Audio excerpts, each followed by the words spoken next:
Oh, the celebrity junk. So guys, I've been seeing. I'm doing a bit of a reaction to the O'Shea Duke Jackson's latest video, Why Black Men Need to Be Fearful of Broke Haters.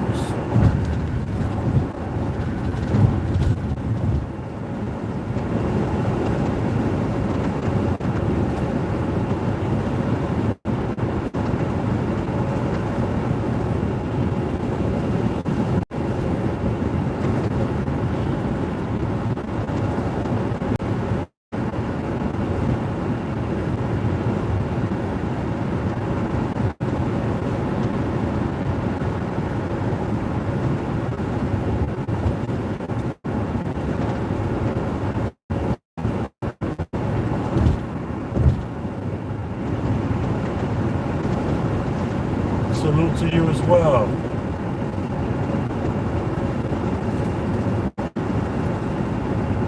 Respect to the thumbs up coming in the door. That was what's up.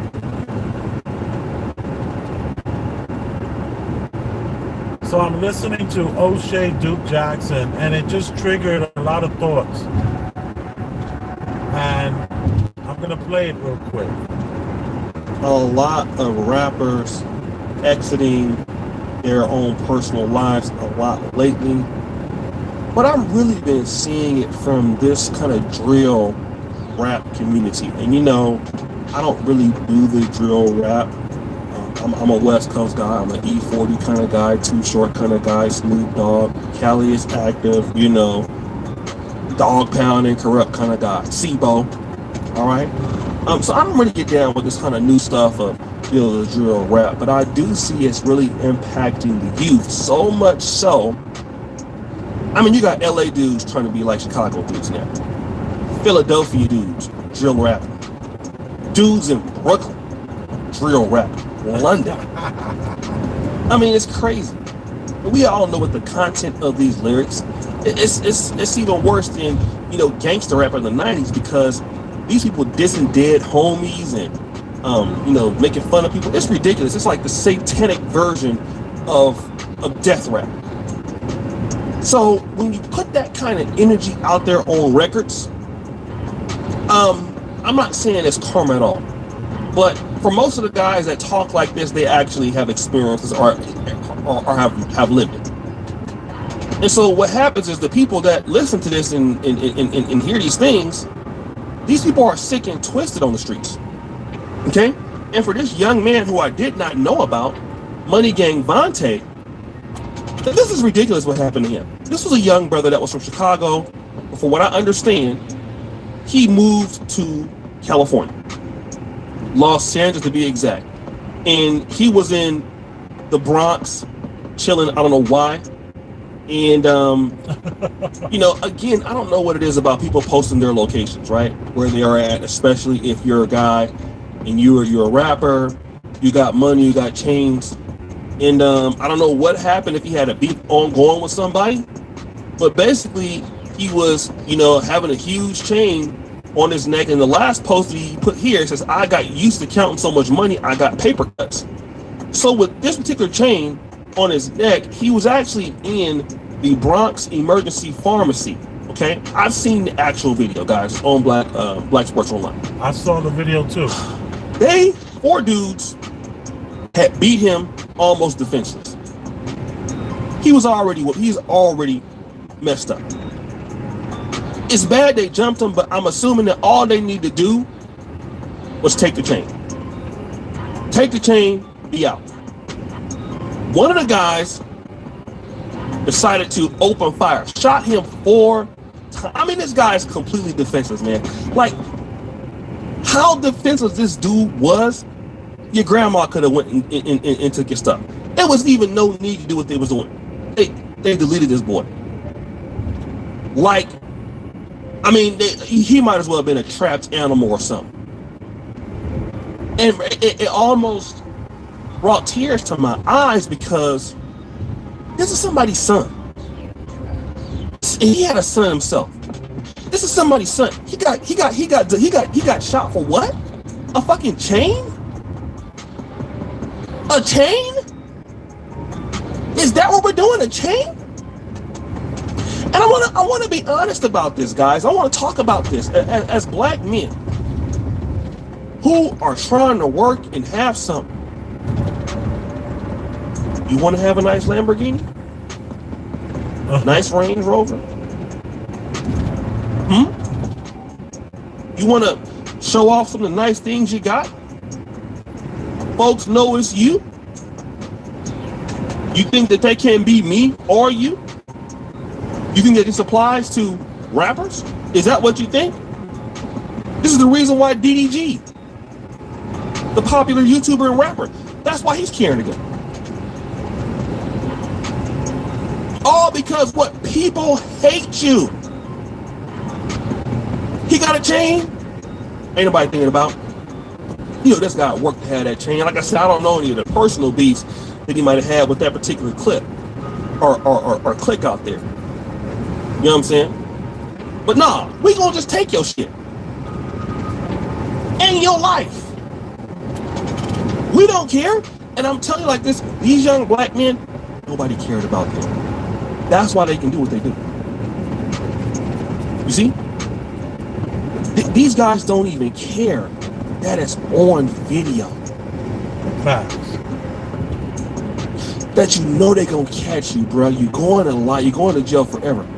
They don't care. I mean, in America, you think about, oh man, no, that's good. I can go in here and get me something to eat or whatever at the little pharmacy. No, you can't. And I want to let you guys know, man, some of our people are sick in our community. Some of people are sick, man. In the black community, diaspora. Hey, listen, we got some people, man. We gotta love them enough. Some of them stay away from them. We gotta love them enough to sometimes downplay our success. It's true. I'm being real. This is the reason why rich people, man, they live in certain places. Certain rich people live in Malta. They live in Luxembourg. Certain parts of London. Munich, Germany. See, say Chili's. Shit, even here in the EU. Switzerland. Wanna know why? Because everybody gonna shoot them. Ain't nobody gonna rob them. You ain't gonna have this whole young doll situation. You know? You're black and you try anything that's hip hopish, like Rolexes or Audemars Piguet watch, Lamborghinis. You gonna watch your back, bruh. I'm gonna tell you right now. You wanna know why? Because this is what gets the girls' attention. These young dudes that get these flashy chains, these girls love it. And the dudes out there who ain't got no hustle, F that dude. We gonna get it. You're not even thinking about, like, you know, yourself, how you can get in the game, because the reality is that it's so much money out here, we ain't gotta even steal from each other like that. We ain't gotta do that. There's too much money in what we do. Why do I need to steal? You see? I don't need to steal from you, because why? It's too much cash. That's why I don't even really do YouTube beefs no more. Even YouTube, I'm not even really on a lot of different platforms. But YouTube is so busy for me, I can't even just be whatever. You know what I mean? Social media, there's so much money in all this stuff. E40 said, man, there's more money in the rap game than in the dope game now. Everybody want to work for it. We're just going to take your stuff. And listen, that could be us. As successful black men, you think you're going to go to school, you got an MBA, you got a Juris Doctorate, you sitting on 20s, you got a nice Range Rover, and you're going to pull up? You're going to pull up and some dudes out there? Now, the granted, now, if you ain't no rapper, ain't anybody really tripping off you like that for the most part. But yeah, you can get it too. Showing out for the wrong people, you can get it too.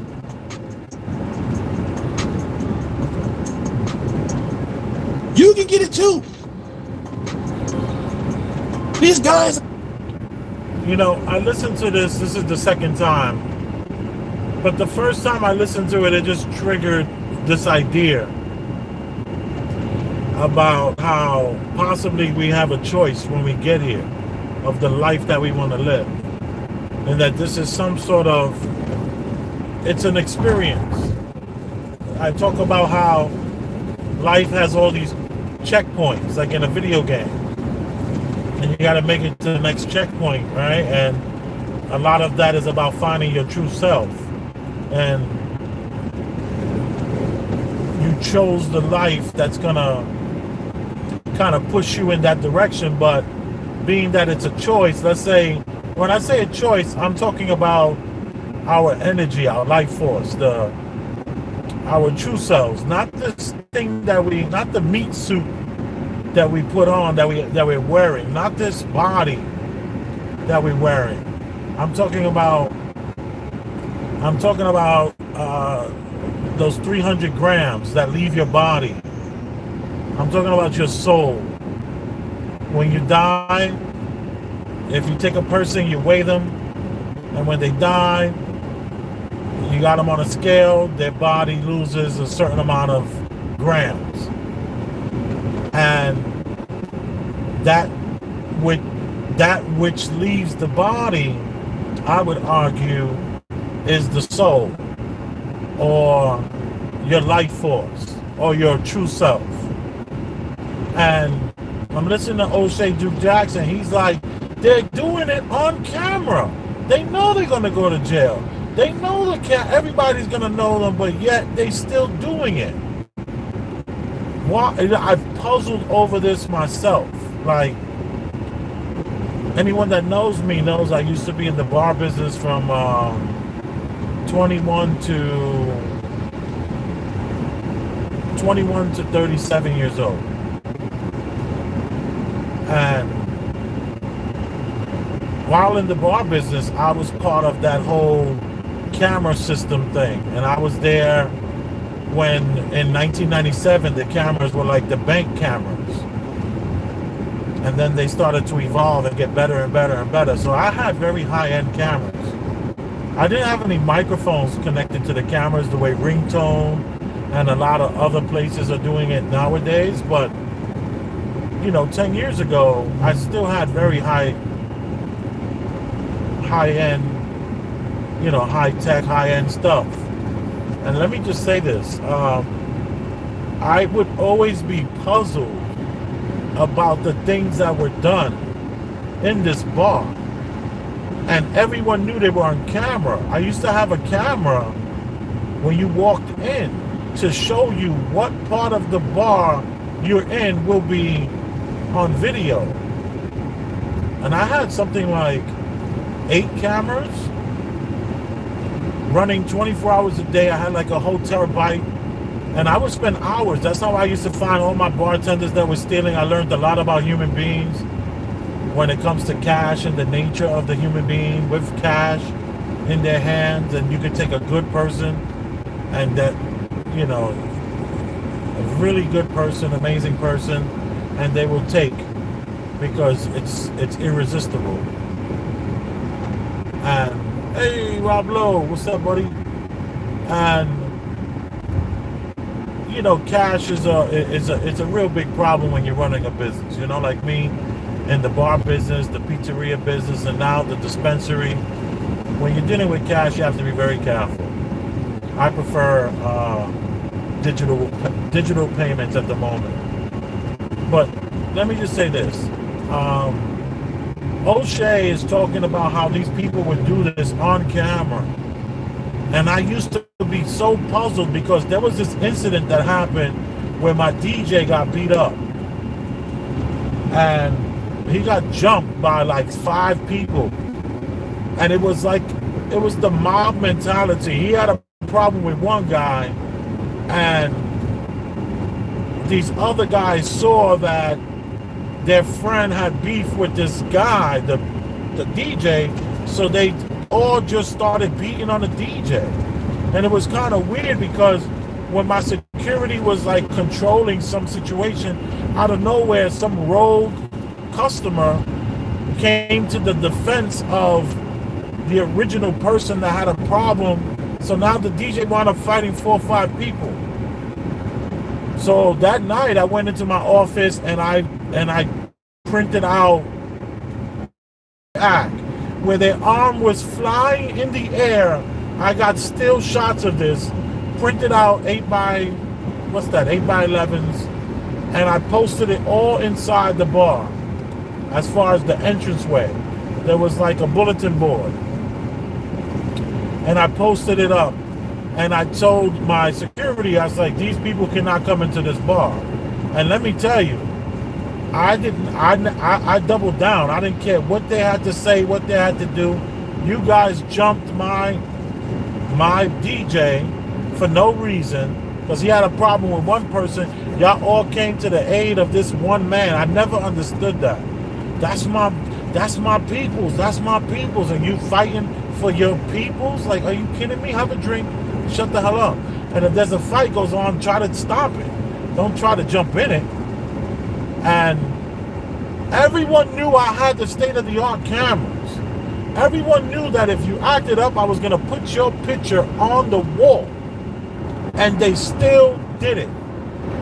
We talking about one guy, he comes in with a ice pick, stabs a guy with an ice pick. The guy loses a lung, collapse right there in the bar. Comes back a year later and begs to get in. I wasn't there at the time. This is when I had already moved on to the club business. I went from the bar to the club business and back to the bar business. And then I left the bar business completely and went into personal chefing. And the pizzeria business came right alongside the personal chefing. And this guy stabs another person with an ice pick a year later, knowing that he's on film. And it's like the cops had all the information. I think the guy went to jail, comes out a year later, he stabs another person, knowing that he's going to be filmed. And then this particular bar wound up getting shut down because some guy sitting at the bar talking to the girl, right?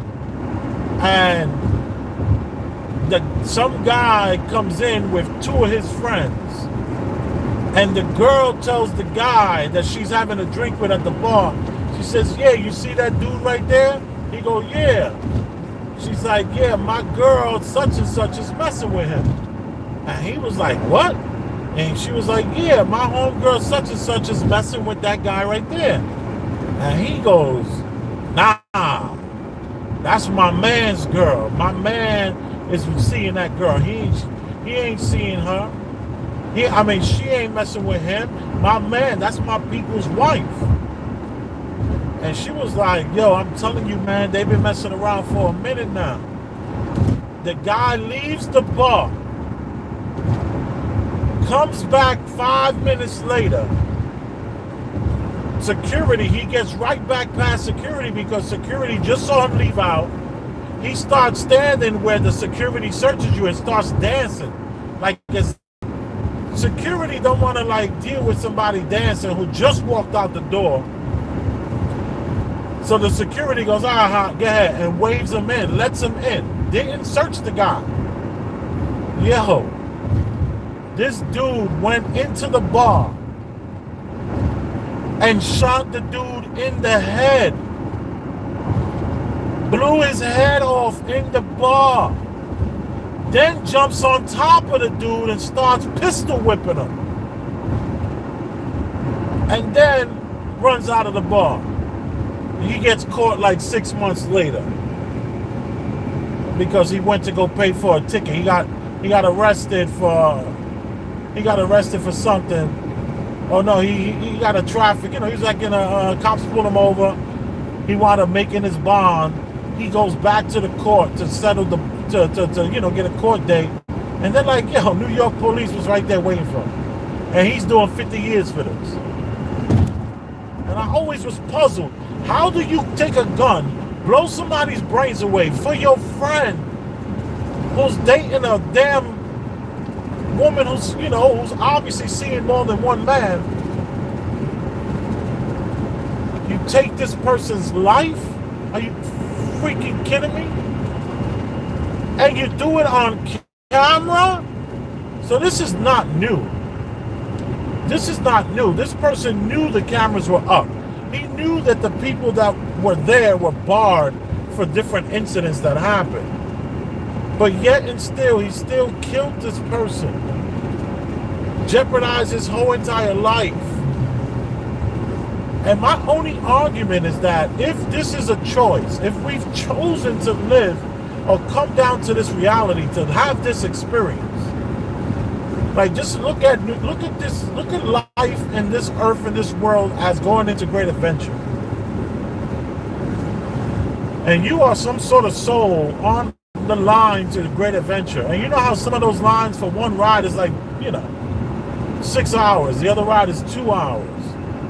And what if we choose the lifestyle? What if we say, okay, I don't want to live to be an old man in that world.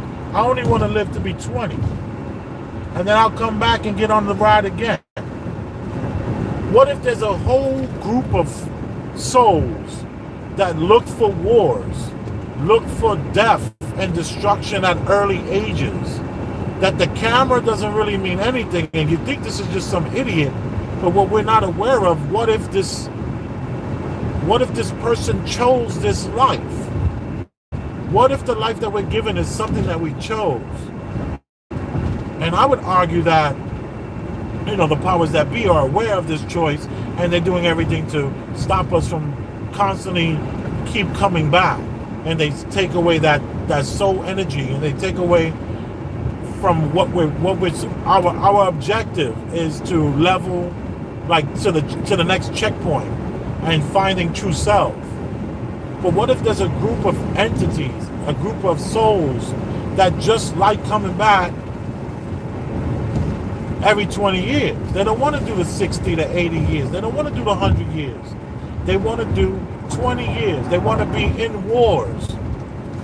That makes them feel complete, because you can't keep saying that people are just stupid, that they're shooting people on camera, recording themselves doing crimes.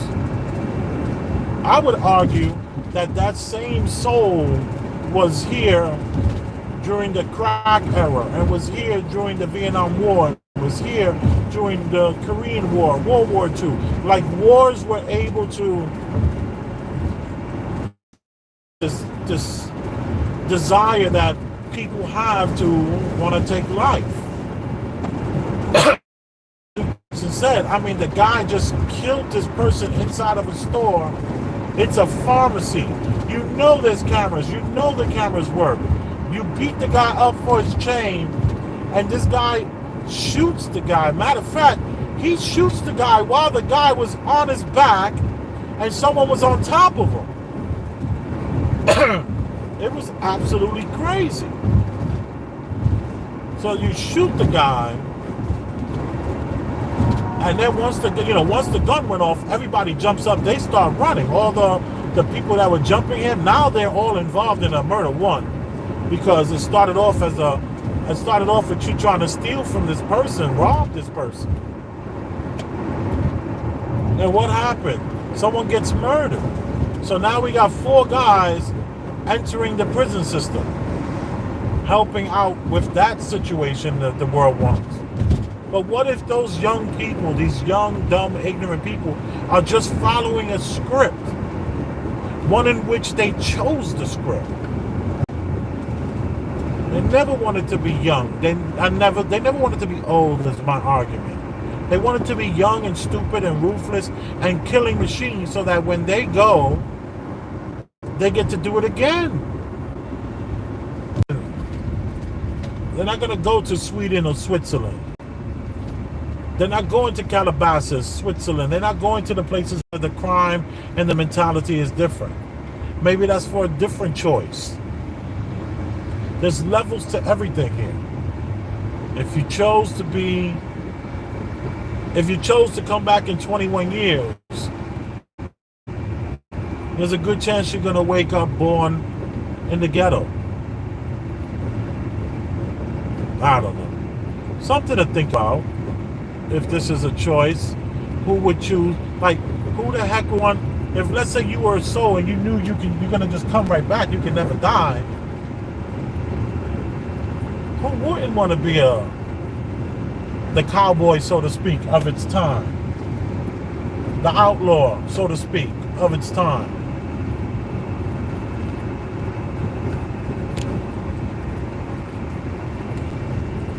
I'm reading from the last person up.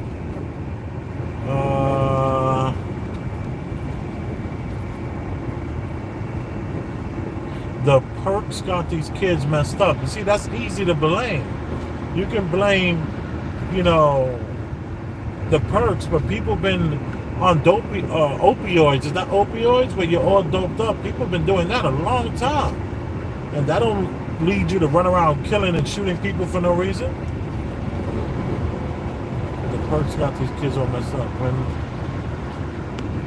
When you mad, the cameras don't mean nothing. When you're mad, the cameras no. You see? Who is this person that's doing all this typing? Carlton Way 1. Thank you for participating, Carlton Way 1. See, we're doing like a thought experiment here. We need to do deep dives. Whatever your first instinct or reaction is, let's get past that. A lot of the stuff we think and believe are defaults. We fall into these default categories over and over and over again, where we say stuff like, oh, it's the perks. But people begin high and doping out, they ain't been running around with a gun in their hand killing people. Like, no. The perks, I don't think the perks are making people violent like that. Are the people that are committing violence on these things? I'm sure they're on a lot of things. But what if it was a choice? What if the script that they chose was going to lead them in this direction, unbeknownst to them? They're just in default. They don't know what they're doing. They know that there's a camera. And I don't think it's because they're mad that they ignore the camera. Possibly they're excited by the notion of the camera in itself. They're excited by the idea of being on the run. They think they're Billy the Kid. Like, the Billy the Kid mentality is probably that script. Maybe that should be the title of one of the characteristics of the script. And one of these scripts is the Billy the Kid mentality. There's always got to be the Billy the Kid. And it appears that it's rampant because we're constantly seeing this on the news, and on O'Shea Duke Jackson is talking about it. All this stuff is a huge magnifying glass because you see it all the time. It's in your news feed. Had it not been in our news feed, would we really know about it? If we go through the logbooks of the precincts from the 90s and the 80s, what would those logbooks tell us? That a lot of the things that happen on the same streets and the same blocks continue to happen. That not a lot of things change. It's a huge cycle. Ask any police officer about the logbooks if they ever go through the logbooks from back in the day. They'll let you know, that block right there, that building right there, someone is always killing themselves. That block right there, that building. A lot of these blocks,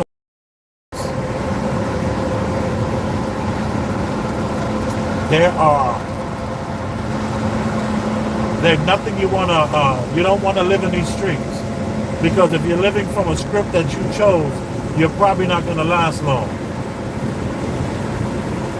That's the point and the greatness about these scripts, is you can rewrite these scripts. You can rewrite your script. You don't have to be stuck living that script out. Even though you chose that script, part of the checkpoint system and moving to the next level is understanding your script and understanding what's expected of you. It's like the commercials, right? You watch a game, and all the commercials that come on television are not the same. It depends on the region. So yes, they might have taken a 2-minute break, 3-minute break, 4-minute break for commercials, but every city, every town has a different commercial because it has to suit them. It has to suit that criteria. If I said that word properly, it needs to be able to fit that. And you know, I'm just trying to think outside the box in this reality and not just poo-poo these babies out here. Big Wig says Democrats literally got rid of bail so they can shoot somebody and be out the next day. I find that hard to imagine that you can shoot somebody and get out. No way. There's so many people in the jails. That must be like, you know, I'm sure people are getting out, but not for that. I think you're being a little dramatic. I could be wrong though. These dudes, let me see, above that says these dudes. See, I can't read and drive, guys. I don't want to take the risk. I don't need to smoke, you know. I don't need, nor do I want to smoke. But you are appreciated. That's a fact. And I'm glad we had this time together.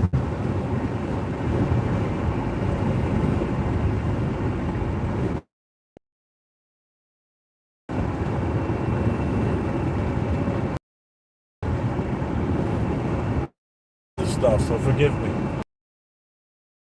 Accent, you know, made me think about these ignorant, what appears to be just foolish, ignorant people that are doing the most ridiculous things. But if there was a war going on, we would not know about it because they'll be doing that, and they'll be masked with, their evil will be masked with medals and honor and patriotism, you know. But there's no outlet for that.